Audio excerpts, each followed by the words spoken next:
केंद्रीय गृह मंत्री अमित शाह युवा संसद को संबोधित कर रहे हैं। सीधे आपको लिए चलते हैं दिल्ली, वहां की कुछ तस्वीरें सामने आ रही हैं। का काम भी हमारी सरकार के दौरान हुआ और एक जमाने में नॉर्थ ईस्ट में फैक्ट्री का मतलब होता था ज्यादा से ज्यादा अच्छा इन्वेस्टमेंट तो कागज बनाने की फैक्ट्री, बांबू के प्रोसेस की फैक्ट्री। आज असम में 27,000 करोड़ का सेमीकंडक्टर का प्लान आ रहा है जो आपके लिए काम करेगा। और इतना ही नहीं, और 2.5 लाख करोड़ का इन्वेस्टमेंट आ रहा है। और हमारे शिक्षा मंत्रालय ने सभी यूनिवर्सिटियों को यहां बुलाकर उनके कोर्स के विद्यार्थियों की संख्या को, इंजीनियरिंग पढ़ने वाले विद्यार्थियों की स्ट्रीम को रीसफल कर सेमीकंडक्टर, एयर कनेक्टिविटी, इंफ्रास्ट्रक्चर और अलग अलग प्रकार की इंडस्ट्री जो वहां जा रही है, पैकेजिंग इंडस्ट्री, इस सब के लिए कोर्सेज शुरू करने का भी काम किया है। आप मेरी बात विश्वास से मानिएगा, नींव डालने का काम इस 10 साल में हुआ है। 10 साल के अंदर नॉर्थ ईस्ट के एक भी बच्चे को, एक भी युवा को देश के अन्य हिस्से में काम करने के लिए नहीं जाना पड़ेगा। नॉर्थ ईस्ट में ही आपको रोजगारी। ये तब होता है जब कोई भूभाग को अपने मन से विकास करने का तय करता है। क्यों, चाहे अटल जी की सरकार हो, नरेंद्र मोदी जी की सरकार हो, ये विचार क्यों आया? क्योंकि चाहे विद्यार्थी परिषद हो, चाहे भारतीय जनता पार्टी हो, ये सभी संगठनों ने पूरे देश को अपना माना। देश के कण कण को विकसित बनाने का यज्ञ तभी होता है जब उस हिस्से पर लगाव होता है। जब मैं कहता हूं 2.5 लाख करोड़ रुपया सिर्फ कनेक्टिविटी के लिए हमने खर्च किया तो सब अचंभित हो जाते हैं। बड़े बड़े राज्यों को इतना बजट नहीं मिला है, मगर कंपैरिजन इस तरह से नहीं होती। हमारा ये बहुत महत्वपूर्ण हिस्सा है और सालों तक विकास से महरूम रह गया, बिछड़ गया था। तो जो लॉस हो गया उसकी पूर्ति करने के लिए ज्यादा इन्वेस्टमेंट करना पड़ेगा, वो भी आज हम समझ रहे हैं। मित्रों, मोदी जी ने जो प्रोग्राम किए वो अकेले प्रोग्रामों से नॉर्थ ईस्ट में एकता नहीं हो सकती। आज मैं विद्यार्थी परिषद के मंच पर आया हूं। जब जब विद्यार्थी परिषद मुझे बुलाती है मैं जाने का प्रयास करता हूं और हर मंच से कहता हूं कि मैं विद्यार्थी परिषद का कार्यकर्ता हूं और मेरे जीवन में विद्यार्थी परिषद के काम करने के कारण बहुत बड़ा फायदा हुआ है। मैं तो आप सबसे आह्वान करता हूं, इस सब के 90 के 90 संगठन एक बार मेरी बात मानकर एक्सपेरिमेंटल तौर पर भी विद्यार्थी परिषद से एक बार जुड़कर देखिए। आपके सोचने के तरीके में आमूल चूर परिवर्तन आ जाएगा।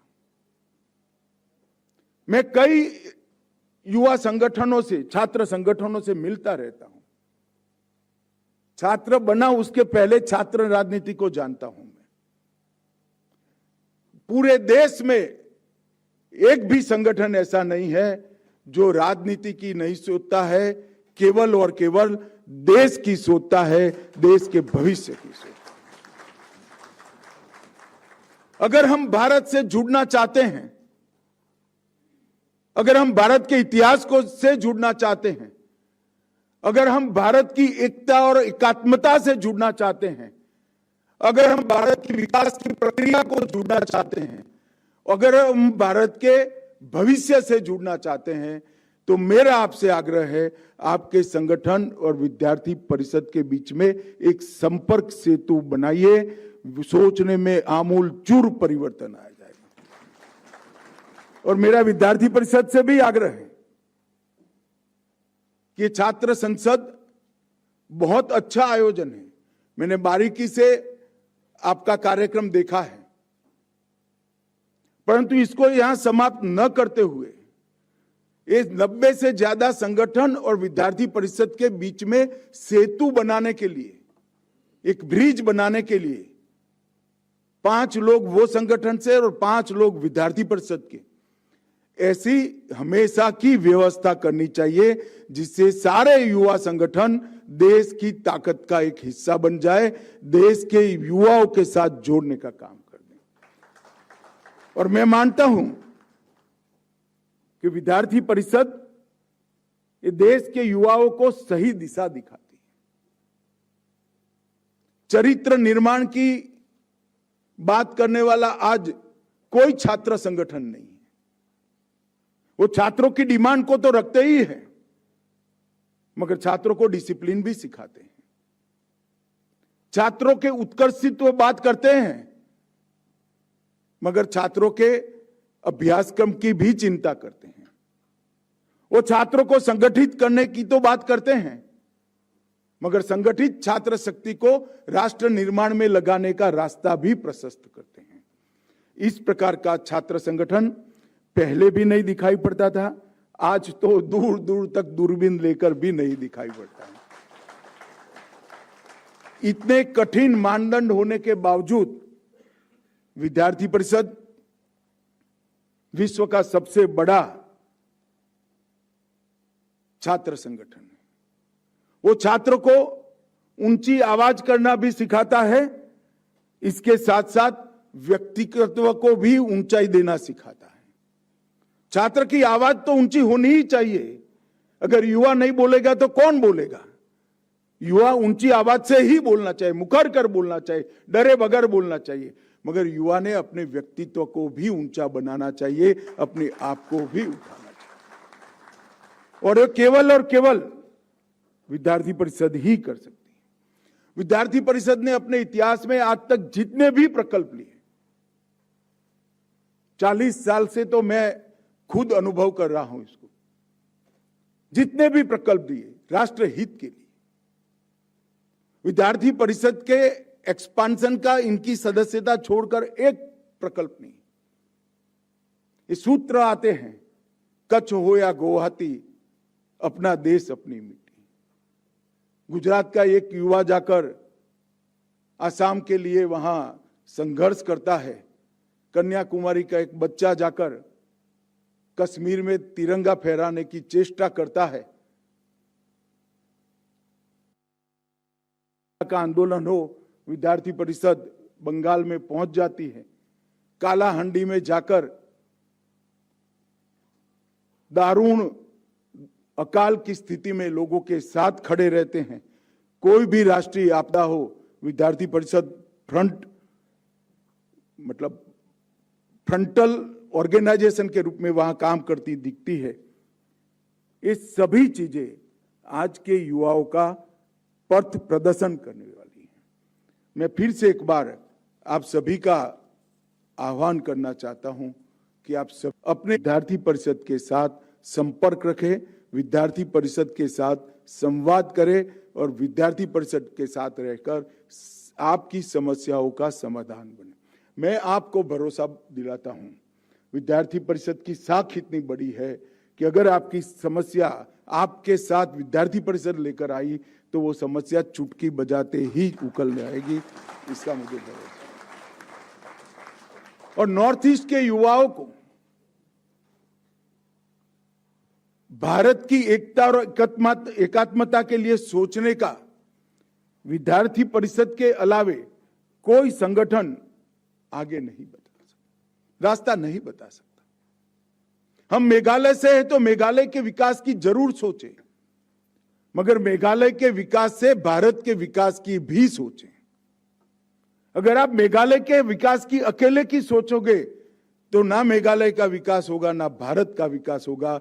अगर आप मेघालय के विकास करते ही भारत का विकास करते हो, वो कंसेप्ट डेवलप कर लोगे तो भारत का भी विकास होगा, मेघालय का भी होगा और आपकी सोच का भी होगा। और ये संस्कार विद्यार्थी परिषद के अलावे कोई नहीं दे सकता। अभी यहां सिल की बात करी, student experience in interstate living, जब दूर दूर तक काली अंधेरी रात दिखती थी, 64 की युद्ध के बाद नेहरू जी ने बाय बाय आसाम कह दिया था, उस वक्त रचनात्मक रूप से सोचकर विद्यार्थी परिषद ने कहा आंदोलन तो जरूर करेंगे मगर हम इंटीग्रिटी का भी काम करेंगे। आज देश में 4000 से ज्यादा ऐसे परिवार है जहां नॉर्थ ईस्ट के बच्चे काफी दिन तक रहकर आज भी इनके साथ पत्र व्यवहार करते हैं। मैं भी सिल से जुड़ा हूं, सिल के कार्यक्रम से जुड़ा हूं। आज भी नॉर्थ ईस्ट के बच्चे कोई वैज्ञानिक बनकर जिनके घर में गुजरात में रहे थे उसको मेल लिखते हैं। ऐसा जब फीडबैक आता है तो मन को बड़ा सुकून होता है, शांति होती है।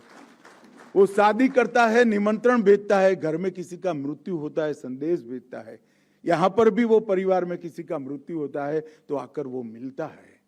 उसको लगता है कि सिर्फ अरुणाचल में नहीं, सिर्फ नागालैंड में नहीं, सिर्फ मिजोरम में नहीं, मेरा एक घर अहमदाबाद में भी है, पुणे में भी है, हैदराबाद में भी है, दिल्ली में भी है। और इससे बड़ी ताकत कोई कार्यक्रम की नहीं हो सकती। कार्यक्रम देखने में बड़ा छोटा है मगर इतने साल तक चलाना, सातत्यपूर्ण तरीके से चलाना बड़ा धैर्य का मांग करता है और समर्पण का मांग करता है। व्यक्तिगत समर्पण बहुत सरल है मित्रों।